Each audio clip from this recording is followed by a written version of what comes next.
नमस्कार, स्वागत आहे तुमचं अंजलीज रेसिपी मराठीमध्ये। आज आपण उन्हाळा स्पेशल कैरी पन्ह्याची रेसिपी पाहतोय। हे कैरीचं पन्हं जे आहे आपण गूळ घालून केलेलं आहे आणि खूपच टेस्टी हे कैरीचं पन्हं होतं। तर मग आपण रेसिपीला सुरुवात करूया। तर त्यासाठी लागणारे साहित्य किंवा जिन्नस सगळ्यात अगोदर बघूया। तर इथे मी 1 ग्लास मोठ्या कैरीचं पन्हं बनणार आहे, त्या हिशोबानेच मी इथे 1 कैरी घेतलेली आहे। तर तुम्हाला हव्या तेवढ्या कैऱ्या तुम्ही इथे यूज करू शकता। आणि इथे आपण अगदी कच्ची कैरी वापरायची आहे, बिलकुल अशी नरम कैरी असू नये। कैरीचं पन्हं बनवत असताना एकदम कच्ची कैरी असली की मग छान टेस्ट लागते।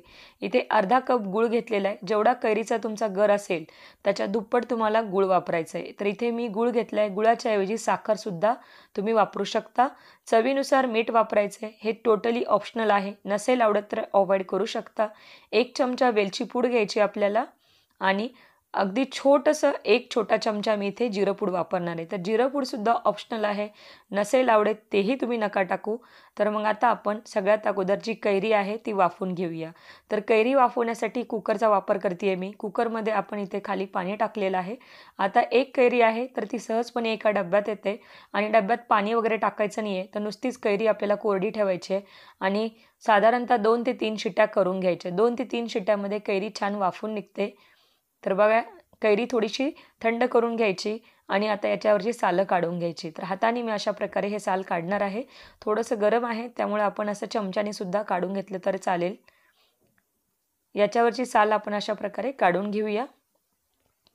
आणि आता या कैरीपासून आपल्याला पल्प तयार करायचा आहे। तर कैरी पन्हं बनवत असताना बऱ्याच वेगवेगळ्या पद्धतीने कैरीचा पल्प बनवला जातो।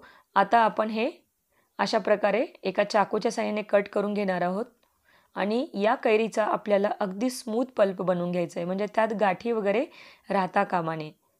तर आता मी हातानेच असं थोडंसं कुस्करून घेणार आहे किंवा चमच्याने तुम्ही जरी केलात अशा प्रकारे तरी चालेल, फक्त यात गाठी वगैरे राहू नये। तर याची दक्षता घ्यायची आहे आणि इथे तुम्ही जो कैरीचा पल्प आहे तो साधारणतः फ्रीजमध्ये तुम्ही 1 महिन्यापर्यंत स्टोअर करून ठेवू शकता किंवा अख्खा उन्हाळा तुम्ही हे कैरीचं पन्हं दररोज करून पिऊ शकता। तर इथे मी हाताने थोडीशी कैरी थंड झाल्यामुळं असं स्मॅश करून घेतलेलं आहे। तर आता आपल्याला या कैरीच्या गरामध्ये जो गूळ घेतलेला आहे खिसून तो गूळ टाकून द्यायचा आहे आणि गुळाच्या ऐवजी तुम्ही साखरसुद्धा वापरू शकता। इथे थोडीशी वेलची पूड टाकूया आपण आणि अगदी थोडंसं किंचित आपल्याला मीठ वापरायचं आहे चवीनुसार। चवीनुसारच आपण थोडीशी जिरं पूड टाकूया।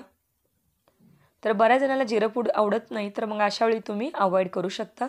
आता चमच्याने हे व्यवस्थित मिक्स करून घ्यायचा, म्हणजे गूळ आपल्या कैरीच्या पल्पामध्ये व्यवस्थित मिक्स झाला पाहिजे आणि अगदी हे स्मूथ झालं पाहिजे।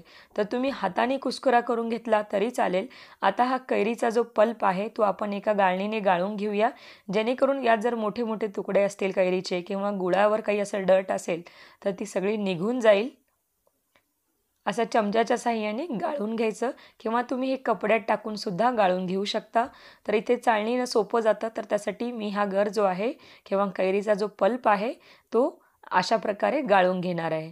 तर एका बाउलमध्ये जो आपला गर आहे किंवा जो कैरीचा पल्प आहे तो अगदी स्मूथ आपल्याला अशा प्रकारे मिळतो। गुळामुळं याला कलर छान येतो, तुम्ही साखरसुद्धा वापरली तरी चालेल, पण गुळामुळं छान टेस्टही येते कैरीच्या पन्ह्याला। तर आता आपण हा जो कैरीचा पल्प आहे एखाद्या कंटेनरमध्ये भरून फ्रीजमध्ये 1 ते 1.5 महिन्यापर्यंत ठेवू शकता। आणि आता आपण त्या कैरीच्या पल्पापासून इथे छानपैकी आता कैरी पन्हं बनवून घेऊया। एका ग्लासमध्ये 2.5 चमचे मी इथे साधारणतः कैरीचा जो पल्प आहे तो टाकलेला आहे। आता यात 2 बर्फाचे मी तुकडे टाकणार आहे। बर्फाचे तुकडे पूर्णपणे ऑप्शनल आहेत, तुम्ही डायरेक्टली मडक्यातलं थंडगार पाणी जरी टाकलं तरी चालेल। मला थोडंसं कैरी पन्हं थंड आवडतं, त्यासाठी मी इथे थोडंसं बर्फ यूज केलेला आहे। आता चमच्याच्या साहाय्याने हे व्यवस्थित आपण हलवून घेऊया, म्हणजे जो गर आहे किंवा जो पल्प आहे आंब्याचा तो पाण्यामध्ये व्यवस्थित मिक्स झाला पाहिजे आणि असं आपलं थंडगार कैरीचं पन्हं, आंबट गोड असं पन्हं तयार आहे पिण्यासाठी। तर तुम्ही येत्या ह्या उन्हाळ्यामध्ये नक्की ट्राय करून बघा, तुम्ही हे स्टोअरसुद्धा करून ठेवू शकता। तर नक्की ट्राय करायला विसरू नका आणि रेसिपी आवडली तर लाईक करा, शेअर करा। तुम्ही जर चॅनलवर नवीन असाल तर चॅनलला सबस्क्राईब करा, सोबतच जे घंटीचं आयकॉन दिले त्यालाही क्लिक करा, म्हणजे कुठलेही नोटिफिकेशन तुम्ही मिस करणार नाही।